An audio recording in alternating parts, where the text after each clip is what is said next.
कुछ अच्छे कपड़े खरीद लो। मैं नहीं चाहती कि तुम्हारी वजह से मेरी फैमिली को और शर्मिंदा होना पड़े। जहां देखो भिखारियों की तरह रहते हो। हाँ Anika.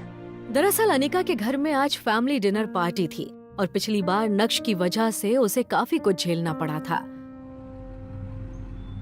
Golden Park Society. Golden Park Society Surat ही की नहीं बल्कि गुजरात की सबसे लग्जूरियस सोसाइटीज में से एक थी। दरअसल यही वो जगह थी जहां मिस्टर भानुशाली ने आज उसकी एक सीक्रेट मीटिंग फिक्स की थी। लेकिन नक्श किससे मिलने जा रहा है इस बात की उसको कोई जानकारी नहीं थी। लेकिन जब नक्श लॉबी में पहुंचा तो वहां रूम के अंदर आदमी को देखकर उसका गुस्सा उबलने लगा और नक्श बिना वहां रुके वहां से निकल गया। नक्श वहां से निकल ही रहा था कि तभी उसे एक मैसेज आया। दरअसल आज अनिका की फैमिली गैदरिंग अटेंड करने से पहले नक्श को अपनी हाई स्कूल रियूनियन में जाना था। ग्रेजुएशन के बाद इतने सालों में नक्श पहली बार अपने किसी कॉलेज या स्कूल रियूनियन में जा रहा था। इतने सालों में नक्श अपने किसी भी दोस्त से भी नहीं मिला था। उस रीयूनियन पार्टी के बारे में सोचते हुए नक्श को अपने सारे पुराने क्लासमेट्स याद आने लगे जिनके साथ वो कभी स्कूल में मस्ती करता था। आज नक्श उन सब से फिर मिलने वाला था और ये सोच सोचकर ही नक्श एक्साइटेड हो रहा था। नक्श इन ख्यालों के साथ अभी आगे बढ़ ही रहा था कि तभी उसे अचानक कुछ याद आया और उसने मन ही मन कहा, शिट, अगर शिवानी भी वहाँ हुई तो? दरअसल शिवानी वो लड़की थी जिसे नक्श स्कूल के दिनों में पसंद करता था। अनिका के मन में ये चल रहा था कि आखिर नक्श की वजह से उसे और कितना बेइज्जत होना पड़ेगा। यही सब सोचते हुए अनिका की नजर अपने पापा के फोटो पर पड़ी।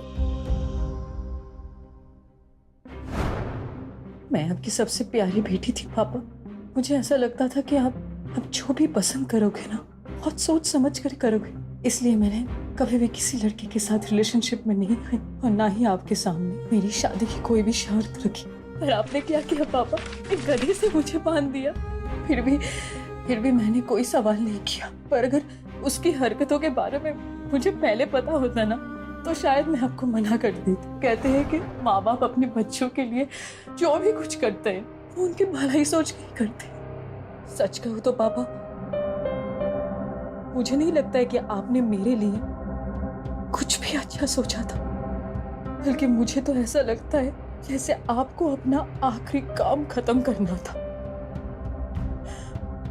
वो खत्म करके आप चले गए।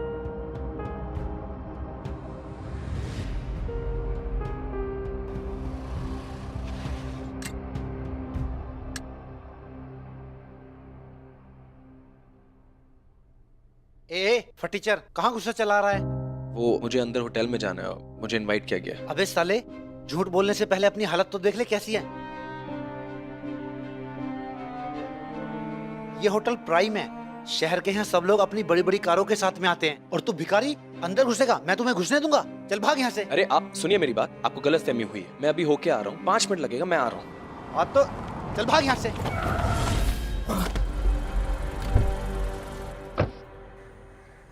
ये सब क्या हो रहा है? वो भी होटल के गेट पे। पता नहीं ऐसा करने से होटल की रेपुटेशन कितनी खराब होती है। देखिए ना सर, ये फटीचर पता नहीं कहाँ अंदर गुस्सा चला रहा है। मैंने हटाया तो हट नहीं रहा है। अरे नक्श सर, आप? सर मुझे माफ कर दीजिए, मुझे पता नहीं था कि आप हैं, नहीं तो मैं खुद आपको रिसीव करने आता। अपने मालिक को एक गरीब फटीचर के सामने ऐसे गिड़गिड़ाता हुआ देख वो गार्ड भी हैरान था कि क्यों इतना अमीर आदमी एक गरीब को सर कह रहा है। क्या नक्श सच में एक अमीर आदमी है? तो वो क्यों ऐसे गरीबों की तरह रह रहा है? क्यों उसके ससुराल वाले उसके साथ नौकरों की तरह बर्ताव करते हैं? क्या है नक्श की असली सच्चाई?